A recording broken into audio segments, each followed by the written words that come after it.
pillage de Soficom à Goma. Mes chers amis, notre comportement, ce n'est pas une bonne chose. Nous voulons transformer les potentiels en argent, mais la situation que nous vivons actuellement en RDC, ça ne nous honore pas. Et si nous continuons comme ça, nous ne serons pas capables de transformer les potentiels de la RDC en argent. Vous devez savoir que la société Soficom a plus de 90 agences en RDC et aussi des correspondances au niveau international, même à l'étranger.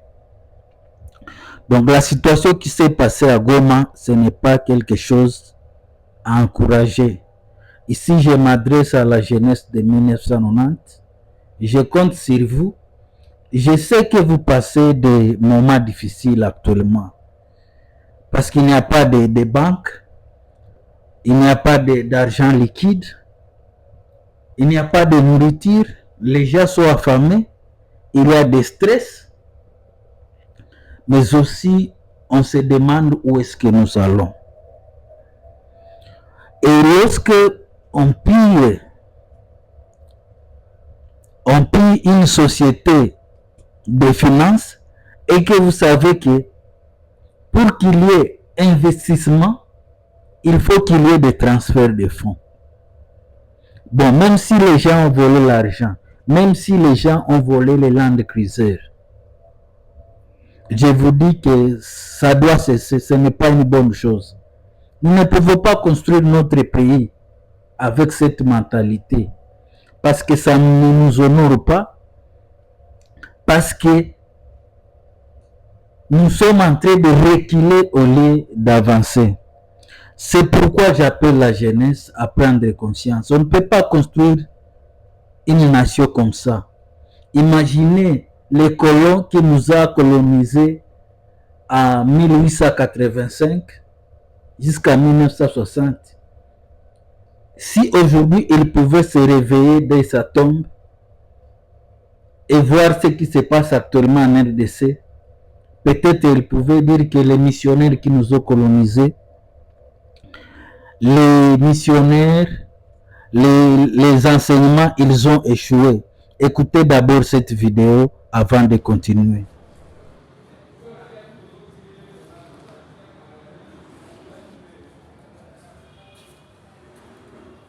Les petits coffres qu'on a pillés, qu'on a forcés, et le coffre central ici.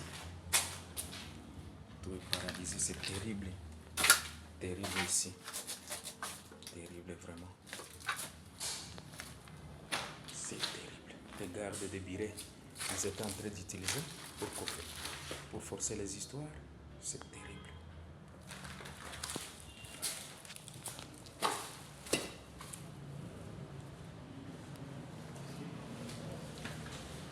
Mais ici, on a essayé de toucher partout.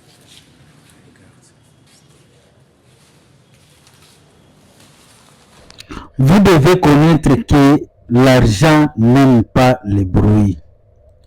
Les gens qui ont fait cet acte, vraiment, ça ne nous honore pas en tant que des Congolais. Comment nous allons attirer les investisseurs, les partenaires, malgré les minéraux que nous avons à Rubaya, les coltans, à Bukavu, l'or, le pétrole de Massissi, les cacao, le café. Avec ces comportements, aucun investisseur sérieux ne peut pas mettre des milliards en RDC.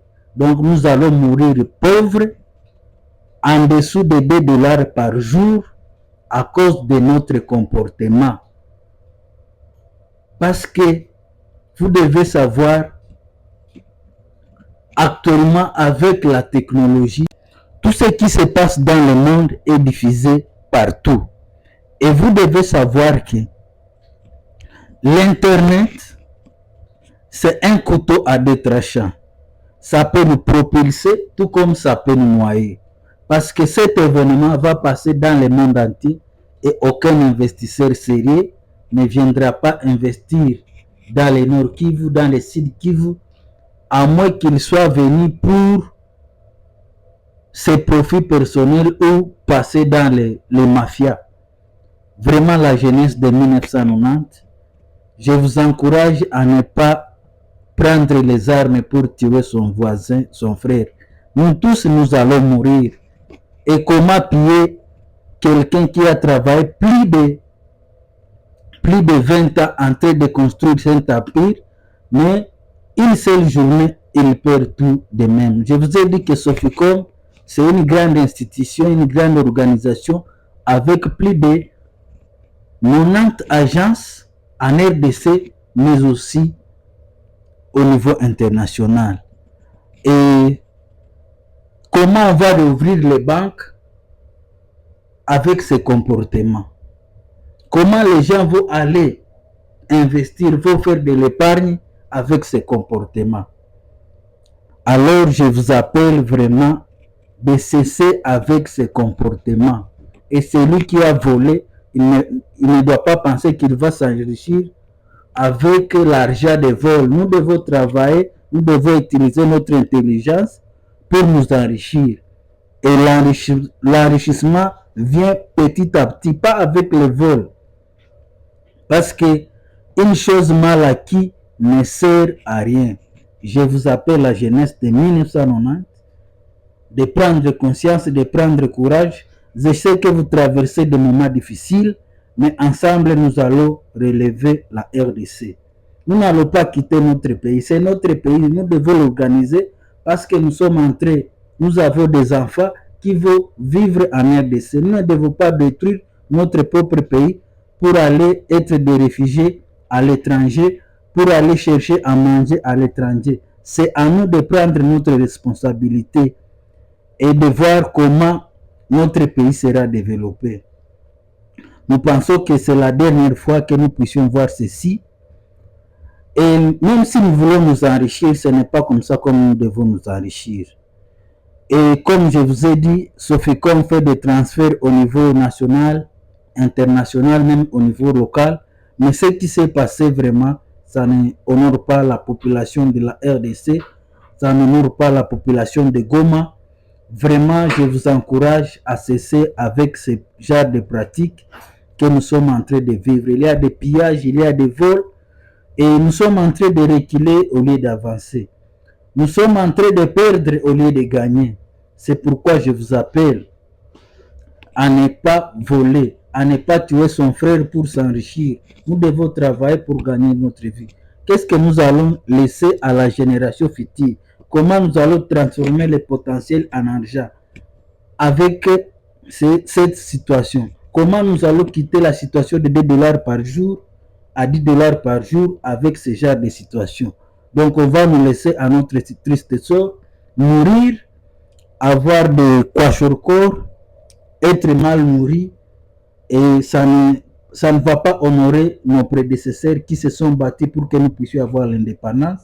C'est à nous de nous battre pour que nos enfants puissent vivre dans la dignité, dans la liberté, dans la légalité.